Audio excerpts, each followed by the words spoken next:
First of all, Pakistan is not following Islam. Are you joking? I'm saying not Pakistan, we have 90% Muslim. Muslim means follow Islam. But Muslim, what Muslim? What Muslim? I remember 15 years ago, it's not today and I heard it's worse. 15 years ago I remember going to a wedding in Pakistan. A wedding where men and women were mixing freely. Where the bride was dancing on the stage with all the male members of the family dancing on the stage. I'm sure somewhere around, we probably hidden in a corner then, but I hear now it's open, drinking alcohol. What Muslim are we talking about? This was 15 years ago. Now I hear it's even worse. Oh yes, they're Islam. When the bride and the groom are walking to the car, they're holding the Quran over their head for blessing. That Islam? That's not Islam. What Islam is that? That's exactly the thing I'm talking about. That's why Muslims are in such a mess. Because of this nonsense, this hypocrisy, actually they are insulting the Quran by doing that. Amongst all of this haram, they think that the Quran, holding it over their head, is going to bless them because they're holding it. What is that? Where did they get this from? So, I don't know what we're talking about. In fact, this is the problem. You see, the Muslim world itself is so far from Islam. So many you find here in India.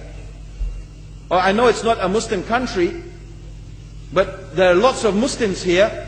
But I don't know what sort of Muslim. Most of them go to the dargah and they call upon some dead person in the grave, and they think that by talking to a dead person they're going to have their needs fulfilled.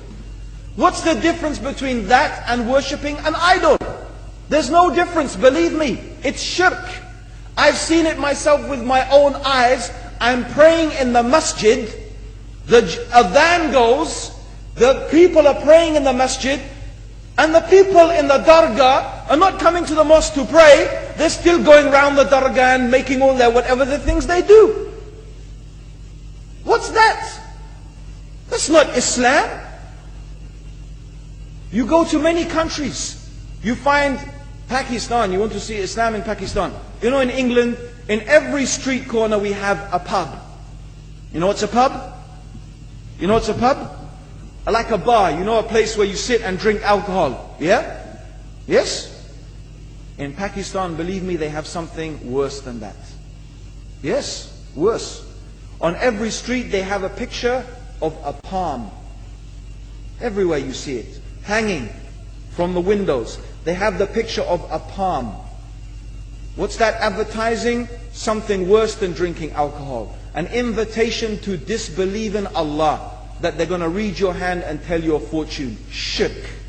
It's shirk. Whoever believes, the Prophet said, sallallahu alaihi wasallam, whoever visits a fortune teller out of curiosity, Allah will not accept their prayers for 40 days.